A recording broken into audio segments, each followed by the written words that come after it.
Continuing with Dallas Pimiento, Book 4, Bronco Fury, beginning with a piece called Try One of 9 Church-Approved Coping Mechanisms.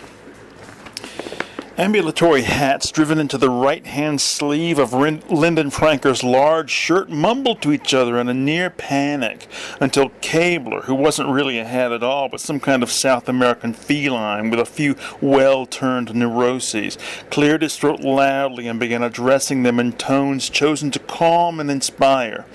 "My friends," he said, "friends, please calm down and listen to the voice of inspiration. Joey, Lou, will you two shut up and listen to me?" He shouted to 2 young hats who stood at the opening of the sleeve, laughing and joking. "Yes, Cabler?" asked Joey, turning about, his eyebrows arched in mock curiosity. Lou, distinguished from Joey by the ring of yellow feathers sticking out of his band, grinned idiotically at his friend's boldness.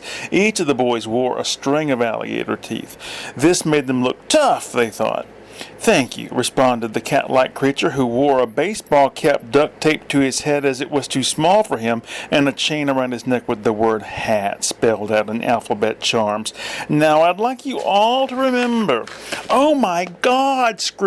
Lou screamed as a green tentacle snaked around the circumference of his girth, the thickest part of him, and dragged him out of the sleeve. Everyone ran to the opening, leaving Cabler, who shouted, "No, that's what they want you to do," alone. High overhead, Lou dangled at the end of one of the monstrous tentacles. Another of these reached out and plucked the string of teeth from him. "Not so tough now, are you?" laughed the monster. "Somebody do something," babbled Mrs. Weems, who wasn't really a hat at all, but a meeting coordinator from Norcross that looked suspiciously like a hat in many ways, and had only joined the stampede into the sleeve to see what all the fuss was about. "He was your friend, Joey," Colonel Christian Wright barked. "You go out there and—" "Are you insane, old man?" Joey screamed. It was the monster himself who committed the blunder that led to his downfall. After eating Lou, he decided to reach into the sleeve again for more treats, but couldn't remember which sleeve it had been. He chose the wrong one, and it was seized by the great hand that lived inside. Anarchic compulsion to bake. Gil was hustling back to the little hut he playfully called the doghouse when he spotted the gorilla. "Could it be a man in a costume?" Gil asked the puppet on his left hand. "It looks too real for that." The puppet, Chandler Goodfellow, spoke louder than Gil liked, and of course the latter shushed him aggressively. "What are you shushing me for? Don't shush me." Goodfellow was one of these people who cannot stand to be shushed. "I think it's because they feel their freedom of speech is being threatened." "Chandler," hissed Gil, "there's a big gorilla sitting in the middle of Mrs. Henderson's xeriscaping." "I've got eyes. I can see," Chandler snapped. Ordinarily, Gil would have reached the so-called doghouse by now, but the weight of the exchange of words had slowed him down. In addition, Goodfellow had begun flailing about, trying to shake off the hand that Gil had clamped over his mouth. In the struggle, Gil tripped over his own feet and fell down the dandelion-covered hillside to land stunned, merely inches from the door to his little hut. As he looked up at the sky at a cloud that looked like a man hoisting a cake topped with antlered high steppers instead of candles, he heard a strange grunting sound. He rolled over on all fours and saw the gorilla poking at Goodfellow, who had apparently flown off Gil's hand in the fall to land face down several feet away with a stick. The grunting, Gil suddenly realized, was coming from the puppet and not the gorilla. Like a brave man, Gil began inching forward, determined to rescue the anthropomorphic glove. "What are you doing?" Mrs. Henderson called from the top of the hill. Gil and the gorilla turned to look at her. Even Goodfellow seemed to be making an effort to look. "Get back," the old woman ordered, waving at Gil. "That's a gorilla." "I can see it's a gorilla," Gil said through gritted teeth. "It's not a man in a costume," Mrs. Henderson bellowed. "Help me!" The puppet had finally managed to turn over under his own power and gasp out in a weak little voice that was heartbreaking to hear. "That's my puppet," Gil pointed from the door to his doghouse where many other puppets were stored. "Trundle is a word I use to remind me of your love." Internal fabrications of the necessary chemical compounds were vital to the continued efficiency of the anteater unit. Ward knew that. That's why he continued to monitor the sulfuric discharge long after the others had taken refuge in the solarium. Late on the evening of the 14th, he was surprised to see little Annie and her grandfather, the wizard Galston, approaching the desk at which he worked out those long, important calculations. "We brought you chocolate," Annie gushed as Ward looked up. "Why, hello there." Ward's voice sounded hoarse. His exposure to the fescal rays must be reaching the saturation level. "Good to see you, Galston." "Ward," Galston said simply, taking the other man's hand in his own dry, sandpaperish one. As Ward ate the chocolate with much more hunger than he had intended to reveal, and more even than he had known he had, the wizard observed him closely. "Annie has been much concerned about you. We all have." "Even our statesman-like consul?" Ward barked a laugh so bitter he nearly shed a tear. "De Mortis may not show it, may not even be capable of showing it anymore." Galston sounded older than the white beard that had grown so long its tip was tucked into the top of his left boot made him appear. "But, well, I can't remember what I was going to say." "The toxic byproduct," Annie gasped, looking up at the old man. Galston chuckled sagely, ruffling the feathers that grew in such profusion on the child's head. "Galston," Ward moaned, his forehead almost touching the unfinished diagram, "I can't complete the sterilization, not without some sort of calculation-making device." Did a look of fear pass over the wizard's face? It was hard to tell in the stroboscopic light now filling the room from the unchecked reaction raging outside. "Come back with us to the solarium, Ward. At least we can all die together," Galston urged calmly. "And you call yourself a grandfather," Ward hissed sourly. Cowboys eating string beans in rapid rotation. The job paid too well for Connings to quit his job, much as he loathed it. Monday morning was a typical example. He had to help Gumphrey transport a shipment of blood pudding to the secret submarine base at the northern tip of the island, and hadn't got back to the trailer that served as their office until that afternoon. Lunch had been a cold, homemade burrito on the road, and he still had his usual duties to attend to. It wasn't until almost 6:30 that Connings returned to the tiny cottage that Gumphrey provided for his use. "I'm back," Connings called softly. One thing he definitely didn't want was for Gumphrey to hear him talking to someone. He was supposed to be living alone. "Where have you been?" Angela asked as she came into the main room. "Hold on," Connings whispered. He selected an LP, Hot Rats, and put it on the turntable to cover their voices. With a weary smile and an exhalation of relief from his pursed lips, he dropped onto the sofa, stretching out an arm invitingly for the slim young girl with the long blonde hair. As she joined him on the sofa, sitting close to him and pulling his long arms around her, Connings relayed the day's whole miserable trip. "Mr. Gumphrey must be crazy," Angela cried. "Just ambitious," Connings corrected. He disagreed with his employer about most things, but he did respect him as a criminal genius and a master of planning and manipulation. "But to consort with the dramatic Navy!" Angela's wide mouth gasped at the boldness of that very bad man. I know, Connings sighed. "Did you happen to make anything to eat? I've got to go to sleep soon."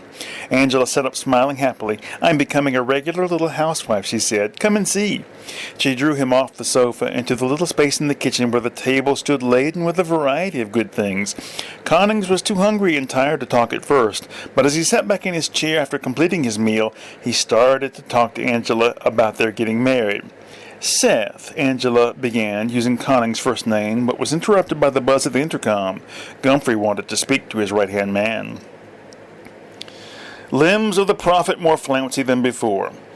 Peanuts being the preferred food of the false elephants of Techno-Rodeo, Flux, hoping to make it past them to the bunker, had secured a large supply. There were so many, in fact, that the load was too heavy for him. He had had to rent a small, table-headed automaton to help. On the night of his planned assault on the bunker, however, he and the automaton, each carrying half the peanuts, had stepped out of the front door only to be called back by Janelle.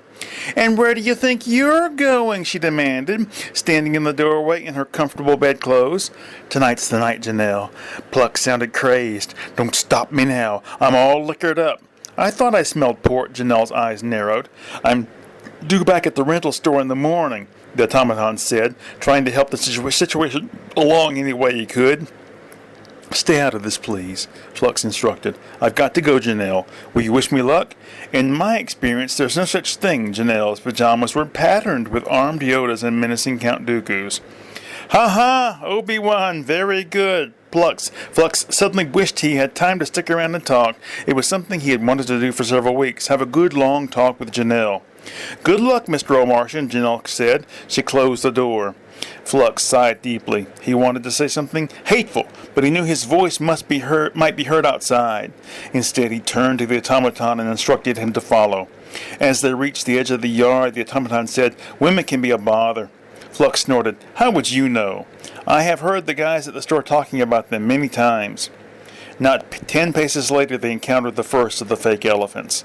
Janelle watched them offer a peanut to the creature from the parlor window. "How can you stand it?" asked Mr. Bottomit behind her. As Mrs. Bottomit behind her. "Stand what? Staring into the darkness like that." The old lady shuddered. Skilled in the oversight of peasant labor.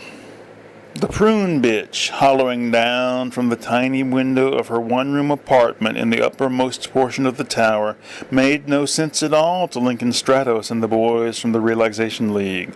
Stratos made a quick phone call to his mother. "Are you getting this?" he asked. "Of course," she answered. It's on all the news sites. Can you understand any of it?" "Is she saying something about digging for clams?" Stratos' mother suggested. "I don't know, but I doubt it." "Why don't we take our washing elsewhere?" one of the Relaxation Leaguers asked Stratos after he had ended his call. "You boys do what you like." Stratos flipped down the visor on his helmet. "I'm going to get some information." As his former companions dragged their bundles down the hill, Stratos knocked firmly on the little door set deep in the wall of the tower. On the other side of this door, a squat old couple sat working intently at a jigsaw puzzle. "He's knocking now," the male half of the couple announced. "Who is?" asked the female. She held a completely orange piece between her fingers, looking for a place to put it. "That guy that's on the news right now." The old man pointed at the telenet screen built into the door of the oven. "Better open the door, I guess," sighed the old woman after a glance at the news. "Here, you take this." She handed the old man the orange piece. "I can't see where it goes." Stratos stepped into the room boldly as the old man asked, "Becky, where'd you get this? I don't see any orange in the picture on the box." "How do I reach the prune bitch's apartment?" Stratos demanded. "Straight through. Wait a minute." Becky interrupted herself. "Are we on the news right now? This transmission has been diverted to an entertainment site," Stratos shouted as he dashed up the stairs the old woman had indicated. "Becky, where'd you get this orange piece?" the old man asked again. On the oven door, a close-up of his withered hand holding the strange piece was superimposed by the words, "The end?" Easy-to-build motorized tripod. Pablo Casals knew within moments of shaking the hand of Santa Claus that here was a man who appreciated the cello. It was something beyond mere words, he later recalled, in his highly idiosyncratic English. It was akin to ESP, although of course I am quick to dismiss such beliefs. Although Santa Claus was often reticent on the subject of Casals and would often refuse to answer interviewers' questions about their relationship, he is known to have told Ronald McDonald that he put Casals in the same category as Jorge Luis Borges, Latinos with class. The occasion of their first meeting was a fundraiser for Ann Lander's ill-starred run for the newly vacated Senate seat from Pennsylvania in 1974. Although Casals had been dead for nearly 6 years by that time, he was still a formidable conversationalist and a much-sought guest at such gatherings. He would have had a lot of fun at Studio 54 later in the decade, Omar Sharif mused to me recently over an intimate dinner of fondue and halva, that addictively delicious treat from the Mideast. But he had decomposed to the point that disco would have been an impossibility. A no trump, as we say in bridge. Santa Claus's marriage to Ally McGraw was foundering. He attended the fundraiser without her. Alone by the open pit barbecue, downing his fifth scotch and nearly in tears, Klaus was introduced to Casals by their mutual acquaintance Milton Berle, who had just wanted the famed cellist out of his hair. "Santa!" shouted Burl, cigar in one hand and the scruff of Casals' neck in the other. "Got someone here you really should get to know. Pablo Casals, the dead cellist. Pablo, this is Santa Claus, or Papa Noel, as they say in some foreign country or another. You two guys get acquainted while I find the exit." After shaking hands and staring at each other blankly for a second, Casal said, more as a statement than as a question, "You like the cello?" "I make 'em. Well, toy ones," answered the at once jolly old elf. "I don't think I've ever seen a toy cello," Casals commented. "Are you calling me a liar? By God, I ought to—" Santa broke off, sobbing uncontrollably. Russell foresees tangible results. Southern accents being synonymous with stupidity and the kind of blind nationalism and loyalty to granddaddy's thought processes that Stuart Monkey hated, he had done his best to purge his own voice of any trace of the dreaded accent he had been immersed in since birth. So, on a bright Wednesday morning when the rain had finally washed away the pine tree pollen, when Monkey placed a call to Conception Records, he spoke with a warm, rich, well-rounded tone that made him sound like a newscaster from no specific region. "You say you're Stuart Monkey?" asked Wanda gravely, suspiciously. "That's right, Wanda. My new album is finished and ready to go." Monkey patted down his hair and imagined the plump but sexy Wanda sitting at her orderly desk. "Hold on a minute, all right?" Wanda instructed Monkey. She put the phone down and went to the control booth of Studio B. She walked in on Terry Data screaming over the intercom at Ward Broads, the guitarist for Poontucker. "And don't give me any more of your hairy-legged excuses." "Excuse me, Terry?" Wanda tugged at Terry's sleeve. "What is it?" Data whipped about, eyes blazing. "There's somebody on the phone claiming to be Stuart Monkey. But it's not?" "I don't think so. He doesn't sound like he's from the South." Data left the control booth to speak to this imposter. In the studio, Broads and Poontucker's singer, Ash Gifford, discussed matters. "This is really a cheap studio, isn't it?" Broads asked. "Yeah," Gifford agreed. "I think we really fucked up coming here." "Well, there wasn't anything anywhere else we could go, was there?" "We could have recorded ourselves," Gifford suggested for the 20th time. "I will not do some Trout Mask replica piece of shit home recording," Broad snapped. He had had enough of this idea. "We're going to do a professional album in a real recording studio with a real producer." "Well, you've got one, haven't you?" Gifford said, sarcastically, gesturing at the window to the control booth, where Terry Data once again sat. "That's right, boys," Data said over the intercom, "and I've just spoken to a real professional musician." Women's restroom engaged by prankster. The word nourishment made David C. nauseous. The way a certain preacher from his youth had said the word had forever ruined it for him. The preacher, an obese man with curly black hair, had used unnecessary lip movements when speaking. "He looks like a rhinoceros eating an acacia thorn," C would have described the man had he enough imagination to come up with such a phrase. A couple of the naughtier goats had taken to chanting the word below C's cell window, but the effect was not quite the same. "They sound cute," C murmured to the woman laying beside him. "Brother David! Brother David," gasped a robed figure at the door bearing a candle of stunning brilliancy. This figure, joined by two others, crowded into C's cell and lighted the candle on the small table by the bed. "I've never seen this woman before," C declared. He got awkwardly into his monk's robe, while the woman pulled the single thin blanket up so far that her painted toes were exposed.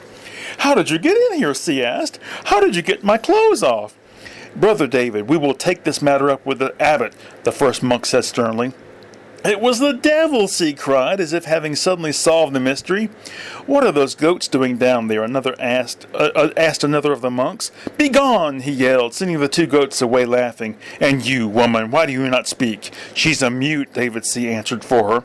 "And how would you know this?" demanded the last of the monks, an old man bent with age and poor nutrition. "Brother David, if you have never seen her before." "Anyone trained in the medical arts as I have been can tell it at a glance." C gestured dismissively at the bed. "David, honey, I need a cigarette," the woman announced. C sighed heavily.